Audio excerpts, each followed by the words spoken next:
Dobar dan, dobrodošli na prvi webinar u okviru Nedelje održivog razvoja i poslovanja. Kroz seriju webinara edukativnog karaktera u okviru Nedelje održivog razvoja i poslovanja biće predstavljene neke od aktualnih tema u vezi sa održivim poslovanjem i doprinosom koji poslovni sektor pruža sprovođenju Agende 2030. Kroz kratke forme i zanimljive formate govorimo o značaju finansiranja za održivi razvoj, o rešavanju pitanja otpada od hrane, zapošljivosti mladih i obrazovanju, o cirkularnoj ekonomiji, upravljanju vodnim resursima. Imaćemo prilike da se upoznamo i sa projektima poslovnog sektora koji na direktan način doprinose ostvarenju određenih podciljeva održivog razvoja i usklađeni su sa celokupnom strategijom poslovanja, a koji će poneti priznanja šampioni održivosti. Na današnjem webinaru govorimo o ulozi biznis sektora i značaju međusektorske saradnje na putu ka dostizanju ciljeva održivog razvoja. Biznis sektor je identifikovan kao značajan akter u ostvarivanju Agende 2030 i kao takav prepoznat je kao ključni partner za prevazilaženje nedostataka u finansijskim, tehničkim kapacitetima koji su potrebni za primjenu ciljeva održivog razvoja.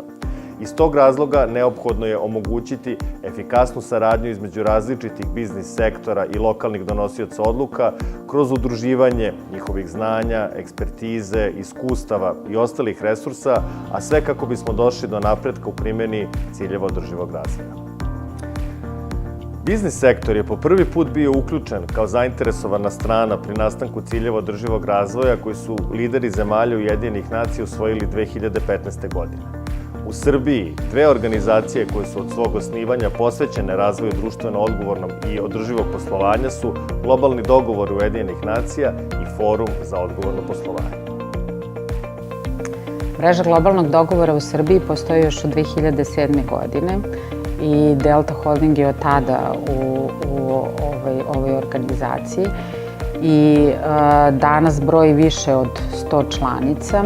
Među njima su i kompanije, i velike kompanije, i male kompanije, mala i srednja preduzeća, i nevladine organizacije, i čak i neke obrazovne ustanove.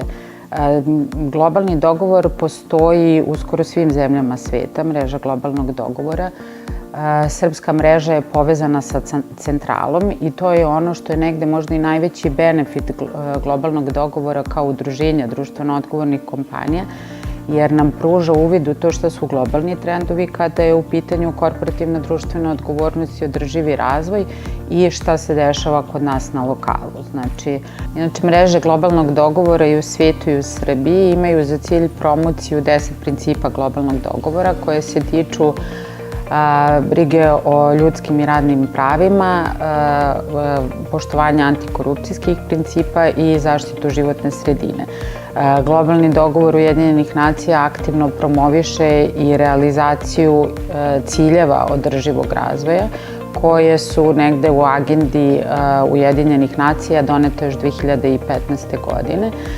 Tako da mi ovde u Srbiji aktivno radimo na tome i negde edukujemo naše članstvo na koji način mogu da doprinesu i ostvarivanju ovih 10 principa i ciljeva održivog poslovanja. Ono što mi želimo to je da edukujemo što više malih i srednjih preduzeća o tome šta uopšte održivi razvoj podrazumeva kako bismo negde i ovu našu čitavu zajednicu učinili održivijem i kako bismo imali što više članova koji posluju po istim principima koje poslujemo i mi, koji smo već članovi globalnog dogovora. Forum za odgovorno poslovanje je mreža vodećih društveno odgovornih kompanija posvećena društveno odgovornom i održivom poslovanju. Prema godišnjem upitniku Foruma za odgovorno poslovanje, većina članica pristupila je usklađivanju svojih poslovnih strategija sa ciljevima održivog razvoja i odredila prioritete u njihovom sprovođenju. Vodeći se krilaticom Bolji biznis za bolje društvo, Forum za odgovorno poslovanje okuplja kompanije koje doprinose razvoju društva kroz neke principe održivog razvoja i podstiče biznis sektor da bude aktivan i pouzdan partner zajednice u kojoj svi mi poslujemo. Forum osnažuje kompanije da posluju u skladu sa principima održivosti, odgovornosti i etike. I trenutno imamo 32 članice. Od svog osnivanja nastojimo da kroz sinergiju resursa i znanja doprinesemo sprovođenju dobrih poslovnih praksi sa pozitivnim i merljivim društvenim utjecajem. Jedna od ključnih aktivnosti Foruma za odgovorno poslovanje od osnivanja bila je da promoviše merenje i izveštavanje o društveno odgovornom poslovanju.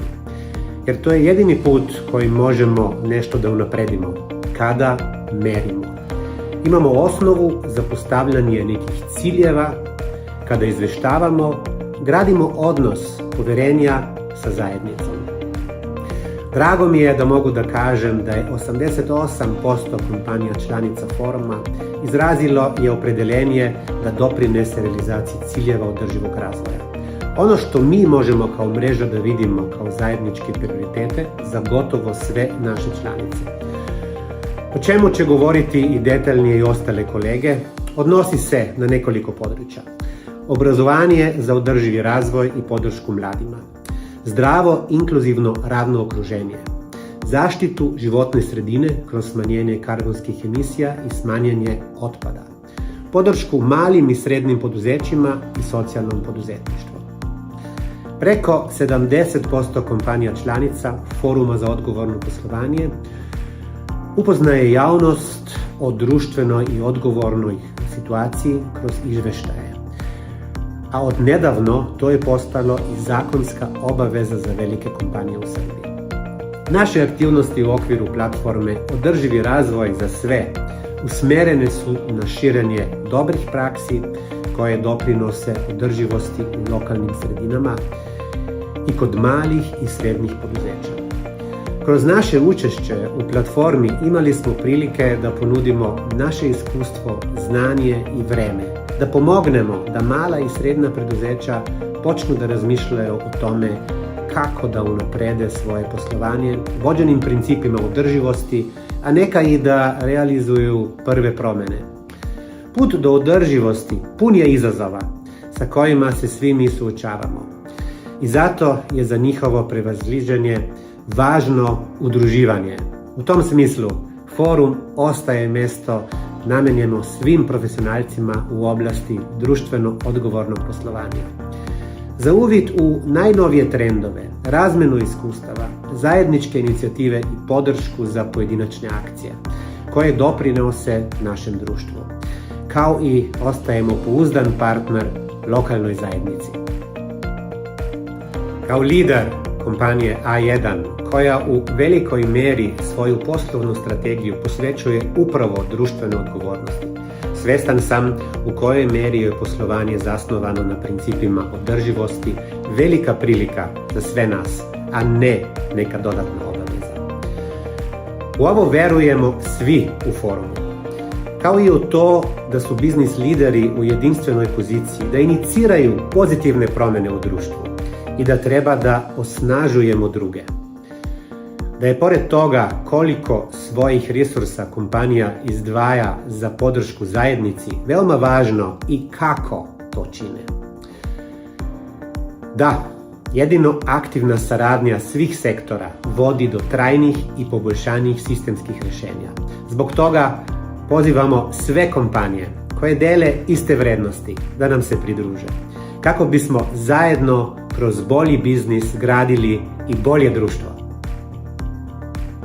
O ulozi poslovnog sektora govorimo sa predstavnicima poslovnih asocijacija posvećenih održivom poslovanju, kao i predstavnicima socijalnog, ekonomskog i stuba zaštite životne sredine u okviru platforme Održivi razvoj za sve. Centar za visoke ekonomske studije CEVES je u okviru platforme za opšte društveni dijalog zadužen za ekonomski aspekt održivog razvoja. Dakle, predstavlja taj ekonomski stup platforme zajedno sa Timočkim omladinskim centrom, organizacijom iz Zaječara.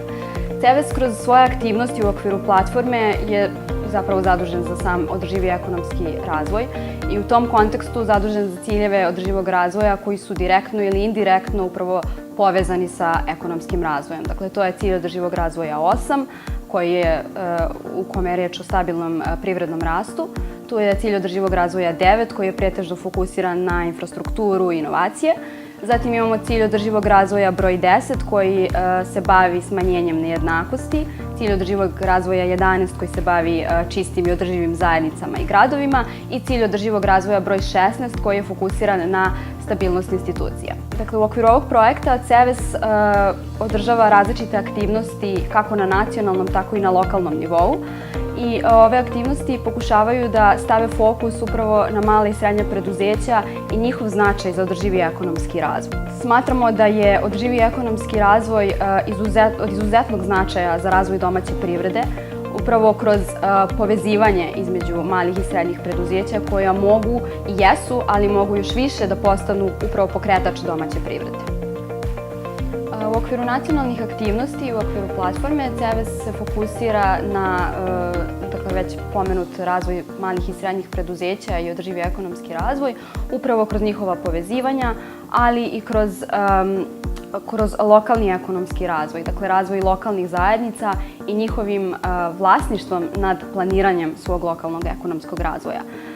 CEVES planira da sprovede seriju radionica na lokalu, dakle pre svega u Somboru, Pirotu i Knjaževcu, na osnovu kojih želimo da doprinesemo da lokalne zajednice same kreiraju svoj ekonomski razvoj.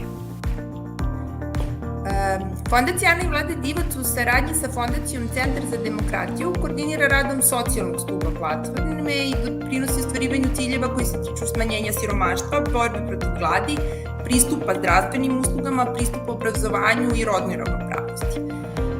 Sa predstavnicima drugih stubova pratimo ostvarivanje ciljeva na nacionalnom nivou i podaci analiza su objedinjeni u godišnjem izveštaju platforme. Isto tako pokušavamo da pozicioniramo platformu kao konsultativni mehanizam i uspostavimo zagovaračke aktivnosti tako da su oformljene i tematske grupe koje su sastavljene od predstavnika svih sektora. Kada je reč o našim aktivnostima na lokalnom nivou, puno radimo sa jedinicama lokalne samouprave i pružamo podršku u kreiranju planova razvoja, pre svega u urodnjavanju politika lokalnog razvoja, a s druge strane radimo i sa predstavnicima civilnog društva na jačanju njihovih kapaciteta za učešće u procesima donošenja odluka na lokalnom nivou, ali i za realizaciju lokalnih kampanja koje promovišu ciljeve održivog razvoja i agendu 2030. Važni su nam i mediji na lokalnom nivou, sa njima radimo kroz treninge na podizanju njihovih kompetencija za izveštavanje o ovim temama. Poslovni sektor i kompanije zapravo imaju značajnu ulogu u ostvarivanju ciljeva i veoma je važno njihovo uključivanje u lokalne procese uspostavljanja razvojnih prioriteta. Do sada smo kompanije uključivali u javne rasprave, konferencije, debate u cilju predstavljanja primera dobre prakse, ali i u konsultativne procese oko izrade planova razvoja na lokalnom nivou. Dodatno, kada je reč o kompanijama i poslovnom sektoru, oslanjamo se na naše dugogodišnje iskustvo u razvoju korporativne filantropije, ali i u uspostavljanju različitih vidova partnerstava sa kompanijama usmerenim na rešavanje različitih problema u zajednici. Sve ove aktivnosti direktno doprinose ostvarivanju agende 2030. Veza između održivog razvoja i ekonomskog napretka je neraskidiva i zato privatni sektor kao stub svake zdrave ekonomije, bilo da su u pitanju male ili velike kompanije, je ključan je za uspešno uspostavljanje modela razvoja. Sa proizvodnim postrojenjima i fabrikama koje ne štete životnoj sredini, uz korišćenje obnovljivih izvora energije, jačanje kapaciteta dobavljača, manjih dobavljača kroz korišćenje njihovih proizvoda i usluga, ali i ulaganjem u obrazovanje, jačanje rodne jednakosti, smanjenje siromaštva i smanjenje gladi. Kada govorimo o prvih 5 ciljeva koje socijalni stup zastupa, kompanije mogu doprineti njihovom ostvarivanju na različite načine. Kada pričamo o politikama odgovornog poslovanja, kroz razvijanje rodne ravnopravnosti na radnom mestu, usklađivanje rada i roditeljstva, uvažavanje radnih prava zaposlenih, dostojanstvenog rada i u svim ovim segmentima fondacija deluje kroz različite aktivnosti. S druge strane, kroz strateško delovanje, intervenciju u zajednicama u kojima posluju, recimo fondacija sa kompanijom IKEA već 4 godine radi na podršci ženskom preduzetništvu kroz program Ja sam odvažna i Uključujemo kompanije u inicijative kao što su velike kampanje za donaciju hrane koje realizujemo u okviru Koalicije za dobročinstvo. Isto tako radimo na kreiranju mogućnosti za obrazovanje kroz obnovu škola i vrtića i promociju nauke i tehnologije i radimo na pristupu kvalitetnom obrazovanju za decu sa invaliditetom.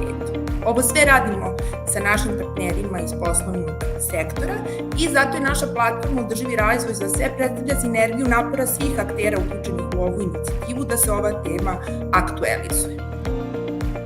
Svakako i mi i naši partneri iz poslovnog sektora imamo istu viziju društva, a to je društvo koje je solidarno, odgovorno i koje nikoga ne ostavlja po strani, što je osnovni princip Agende 2030. Dakle, za početak da predstavim rad Beogradske otvorene škole u okviru platforme Održivi razvoj za sve. Moje ime je Ognjan Pantić i u Beogradskoj otvorenoj školi radim kao koordinator projekata u oblasti energije, klime i životne sredine. Što se tiče ove platforme, dakle, Beogradska otvorena škola u okviru platforme Održivi razvoj za sve vodi stup zaštite životne sredine i u saradnji sa Fondacijom BFP za odgovorno društvo planira i sprovodi različite aktivnosti na nacionalnom i na lokalnom nivou.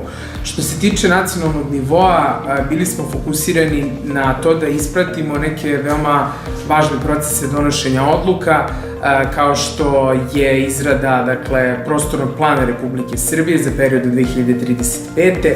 kao i neki posebni sektorski zakoni, kao što je Zakon o zaštiti prirode, takođe, dakle, i praćenje u kojoj meri je Republika Srbija pripremljena za sprovođenje Agende 2030, posebno na lokalnom nivou. Naše aktivnosti su bile, dakle, organizovanje konsultativnih procesa, zajedničko komentarisanje ovih dokumenta, kao i realizacija aktivnosti na lokalnom nivou. Što se lokalnog nivoa tiče, trudimo se da pomognemo opštinama da izrade svoje lokalne planove razvoja, tačnije da se dobro razradi taj deo lokalnih planova razvoja koji se odnosi na zaštitu životne sredine.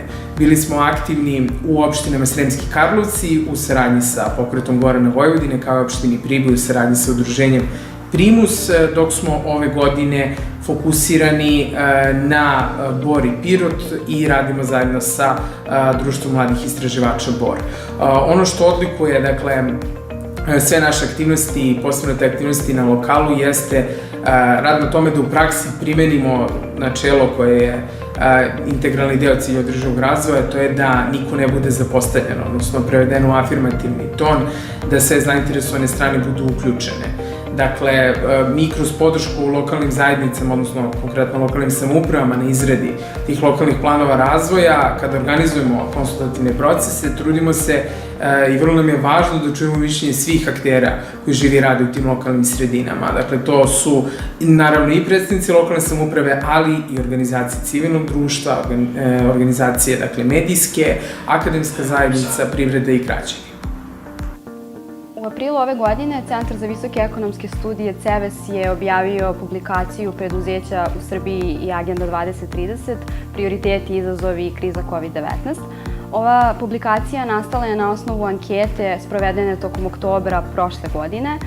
Kroz ovu anketu želeli smo da saznamo kolika je upoznatost preduzeća u Srbiji sa Agendom 2030 i njenim vrednostima. Takođe želeli smo da otkrijemo koji su to ključni faktori koje oni vide kao važnim za svoj budući razvoj, ali i za poboljšanje kvaliteta života u Srbiji. Došli smo do zaključka, to jest anketa nam je pokazala da zapravo preduzeća uglavnom nisu upoznata sa Agendom 2030. Svega 9% preduzeća je čulo i upoznato je sa Agendom 2030. I to od onih preduzeća koja su upoznata, uglavnom se radi o velikim preduzećima. Ipak ovaj podatak nam govori da je verovatno potrebno dalje unaprediti i promovisati Agendu 2030 i njene vrednosti i o njima komunicirati na preduzećima razumljiv način. Dakle, iako preduzeća uglavnom nisu upoznata sa Agendom 2030, to ne znači da ona ne dele njene vrednosti. Upravo nam je pitanje o tome šta vide kao važan uslov za poboljšanje kvaliteta života u Srbiji pokazalo da ona itekako dele vrednosti Agende 2030. Preduzeća su istakla da im je izuzetno važan stabilan privredni rast i obrazovanje mladih, što su upravo ciljevi održivog razvoja 8 i 4. Kada je reč o stabilnom privrednom rastu, vidimo ga kao važnim za uspostavljanje sigurnosti među preduzećima i među privredom uopšte, koja dalje dovodi do poverenja, koje dalje razvija povezivanje i umrežavanje privrede, koje je itekako važno za održivi ekonomski razvoj. Potreba za kvalifikovanom radnom snagom je upravo jedan od ključnih faktora budućeg razvoja preduzeća. Važno je reći da postoje značajne razlike u prioritetima i faktorima koje preduzeća vide kao važne kada pogledamo različite regione u Srbiji. Pa tako kada uzmemo primer južne i istočne Srbije, gde su generalno niže plate i slabiji ekonomski razvoj, vidimo da je za ova preduzeća posebno važno smanjenje nejednakosti i siromaštva, što su upravo ciljevi održivog razvoja 1 i 10. Takođe, u istom regionu vidimo i izražajniju brigu za životnu sredinu i za zaštitu životne sredine. Dakle, govorimo o regionu u kome postoji veliki broj mini hidroelektrana na području Stare planine i o regionu gde su česta prekomerna zagađenja vazduha, kao što je slučaj u Boru. Ono što je anketa još pokazala jeste da preduzeća brine i korupcija.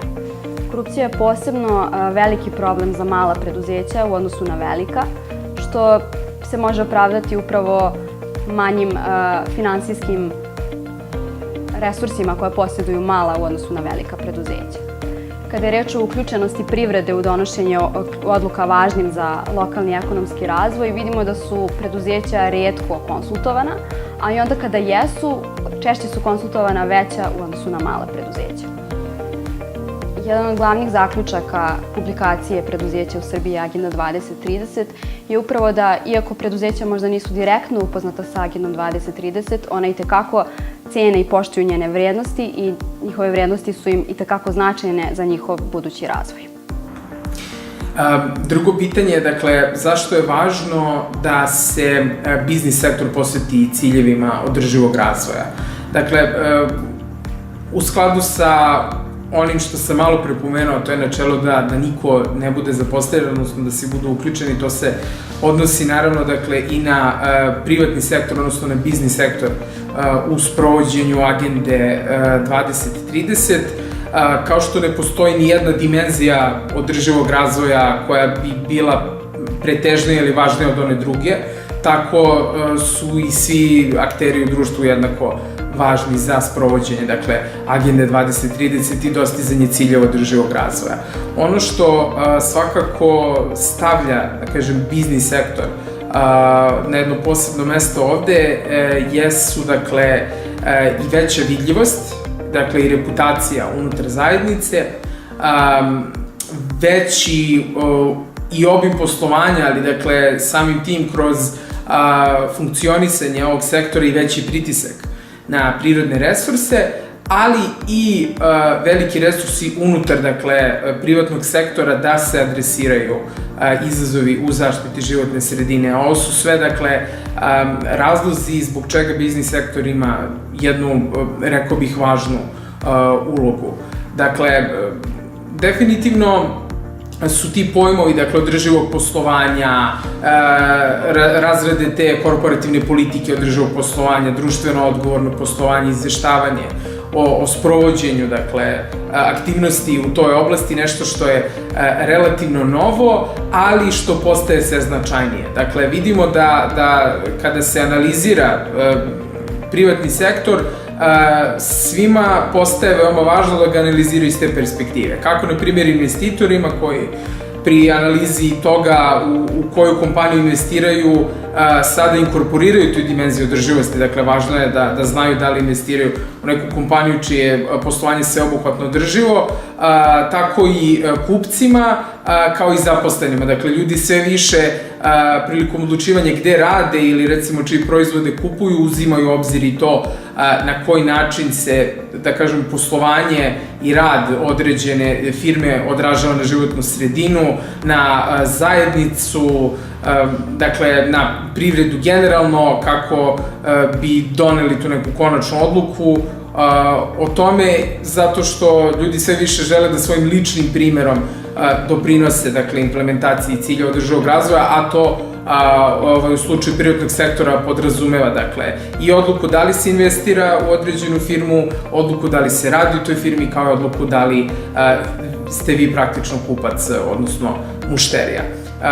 Neki prvi savjet kompanijama kada razmišljaju o svojim strategijama održivosti, o angažovanju u lokalnoj zajednici jeste naravno da se u svom poslovanju drže zakone već definisanih propisa vezano za održivo poslovanje, ali i da grade poverenje u zajednici. Dakle, da vrata budu otvorena za lokalnu zajednicu, da poslovanje bude transparentno i da se, dakle, mapiraju te specifične potrebe, dakle, te zajednice, da se na taj način kroz otvorena vrata i kroz redovnu komunikaciju i transparentno poslovanje gradi poverenje u zajednici, što je ključno. Što se tiče monitoringa politika koje Beogradska otvorena škola sprovodi uopšte u životnoj sredini, a konkretno i kroz ovaj projekat, ono čime smo se bavili jeste dakle, analiza u kojoj meri je dakle, Srbija pripremljena za sprovođenje Agende 2030. Usvajanjem te agende obavezali smo se kao država na posvećenost njenom sprovođenju, ali je pitanje dakle, koji je stepen pripreme za postizanje različitih ciljeva, kao i šta je potrebno uraditi da bismo se više približili njihovom ostvarivanju. Kroz izradu našeg izveštaja na ovom projektu mi se trudimo da mapiramo za različite ciljeve održivog razvoja, dakle u kojoj meri postoji prostor za njihovo dostizanje u našem pravnom okviru, koje institucije su nadležne, na koji način može da se prati napredak u dostizanju ovih ciljeva, kao i koje bi bile neke ključne preporuke. Ukoliko striktno posmatramo tu dimenziju zaštite životne sredine u okviru cilja održivog razvoja, ciljevi koji se podvode pod ovu dimenziju su cilj broj 6, odnosno čista voda i sanitarni uslovi, cilj broj 7, dostupna i obnovljiva energija, cilj broj 12, odgovorna potrošnja i proizvodnja, cilj broj 13, akcija za klimu, cilj broj 14, život pod vodom i cilj broj 15, život na zemlji. Prethodno sam pomenuo da su naravno i svi ciljevi, sve dimenzije jednako važni, ali u našem razgovoru na temu šta bi bilo možda posebno važno za privatni sektor, ukoliko bismo morali da izdvojimo, možemo se fokusirati na neke od ovih ciljeva i na naše zapažanje u tim oblastima. Konkretno, dakle, cilj broj 7 koji govori o dostupnoj obnovljivoj energiji, kao i ciljevima broj 12 i 13, odnosno odgovorna potrošnja i proizvodnja i akcija za klimu. Ono što predstavlja veliki izazov u oblasti energije jeste način na koji se ona proizvodi, kao i način na koji se ona troši. Dakle, 70% energije, električne energije u Srbiji potiče iz termoelektrana koje rade na ugalj. To čini skoro 50% ukupne potrošnje primarne energije u Srbiji. Ono što karakteriše ta postrojenja jeste neefikasnost, tehnološka zastarelost, nizak kvalitet dostupnog uglja, odnosno tog lignita koji je dostupan u Srbiji, rezultira u velikom zagađenju životne sredine, u velikim emisijama oksida, azota, sumpor dioksida, ugljen dioksida, koje je gas sa efektom staklene bašte. Dakle, rezultira jednim zagađenjem koje je prisutno i na lokalnom nivou, ali koje rezultira povećanjem emisije gasova sa efektom staklene bašte koji, nažalost, doprinose klimatskim promenama. Pored toga, niska je i efikasnost, nizak je i stepen efektne upotrebe tog uglja, kao i energetska efikasnost uopšte. Dakle, ako posmatramo energetski intenzitet kao odnos između utrošene energije i bruto domaćeg proizvoda, primetno je da je naš energetski intenzitet značajno višestruko veći od prosečnog energetskog intenziteta država članica Evropske unije. Pored tog zagađenja koje je povezano sa načinom na koji proizvodimo i trošimo energiju, bitno je napomenuti i neke ključne podatke iz drugih sektora. Dakle, ako govorimo o cilju 12, tu pre svega se nameću neke brojke vezane za upravljanje otpadom, kao i za industrijsko zagađenje. Dakle, primetan je porast količine deponovnog otpada u Srbiji. Dakle, 2 miliona tona otpada godišnje otprilike se odlaže na deponije, čega je 14.000 tona opasnog otpada. Veliki broj deponija u Srbiji ne ispunjava te osnovne uslove, dakle to nisu još uvek te sanitarne deponije koje je prethodnim planskim dokumentima bilo planirano da se u Srbiji izgradi 29 regionalnih sanitarnih deponija. Mi do sada imamo 11. Efekat ovih deponija na životnu sredinu je višestruko negativan, dakle, pošto nema kontrolisanog odvođenja deponijskog gasa, dešavaju se spontani požari, to smo imali prilike da vidimo u avgustu, dakle, na deponiju Vinči, što rezultira tim velikim akutnim zagađenjem vazduha, ali činjenica da se procedne vode sa deponije ne skupljaju rezultira u zagađenju zemljišta i podzemnih voda. Postoji veliki izazov sa, da kažem, sistematskim monitoringom, dakle, emisija procednih voda ili deponijskog gasa, to praktično ne postoji. Što se tiče industrijskih postrojenja, ovo postrojenje proizvodi emisije gasova sa efektom staklene bašte, kao i emisije zagađujućih materija u ambijentalni vazduh, emisije u vodu, a takođe industrijska postrojenja generišu otpad i veliki su potrošači energije. Dakle, udeo industrije u proizvodnji opasnog otpada je čak išao na 10%, udeo industrije u potrošnji energije ide na skoro 30%, tačno oko 28%, to su sve neki pokazatelji, dakle, pritiska tog sektora na prirodne resurse i nekog negativnog efekta na životnu sredinu. I ono što će dodatno otežati u narednom periodu, dakle, dodatno uspostavljanje reda u ovoj oblasti jeste činjenica da je relativno skoro dodatno odloženo sprovođenje, dakle, zakona o integrisanom sprečavanju i kontroli zagađivanja životne sredine. Dakle, novim amandmanima se produžava do praktično 31. decembra 2024. izdavanje integrisanih dozvola za velike zagađivače. Reč je o dozvolama koje treba da obezbede sveobuhvatnu zaštitu vazduha, vode i zemljišta od zagađenja, prevenciju nastanka zagađenja i primjenu najboljih po životnu sredinu, najprihvatljivijih tehničkih rešenja. Ono što još može biti izazov, dakle, u budućem periodu jeste potencijalno implementacija različitih politika vezanih za borbu protiv emisija ugljen dioksida. Dakle, u Srbiji još uvek nije uspostavljen ključni instrument Evropske unije za borbu protiv klimatskih promjena, to je sistem trgovine emisijama gasova sa efektom staklene bašte. Pored toga, pored primjene ovog sistema, razmatra se, dakle, još jedan instrument koji bi se borio protiv tog, da kažem, prekograničnog zagađenja u Evropskoj uniji, a to je uvođenje takozvanog graničnog poreza na ugljenik. To je nešto što bi moglo imati jak efekat na našu privredu. On bi u praksi podrazumevao dodatno oporezivanje proizvoda koji dolaze iz Srbije na tržište Evropske unije, budući da potiču iz ekonomije koju karakteriše visok ugljenični intenzitet, odnosno visoko oslanjanje na fosilna goriva u proizvodnji energije. Tako da, to je nešto što u narednih 10-20 godina može da ostvari, dakle, veliki efekat na našu privredu i nešto što treba uzeti u razmatranje i na što se treba pripremiti.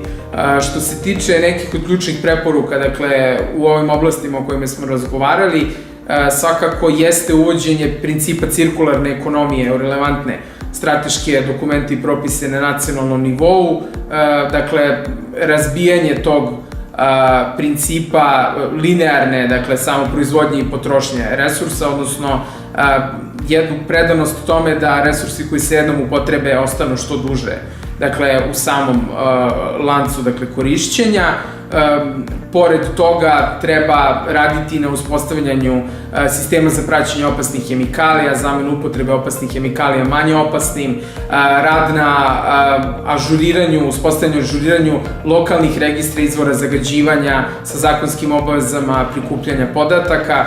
Dakle, to su neki od ključnih prioriteta trenutno i koji pokazuju definitivno, dakle, kada uđemo malo u tu neku dublju analizu kako je stanje, Mi smo polazili od, naravno, zvaničnih dokumenta institucija, ali vidimo da svaki put kada malo zagrebemo više, kada se uputimo u malo veću diskusiju o tome kako postići neki napredak, vidimo da su u sprovođenju bilo kakvih preporuka nužno uključeni svi akteri. Dakle, pored javnog sektora, pored građana, to svakako jeste i biznis sektor. Hvala vam što ste bili sa nama. Hvala na interesovanju za Agendu 2030. Jedino zajedno možemo ciljeve održivog razvoja da pretvorimo u stvarnost.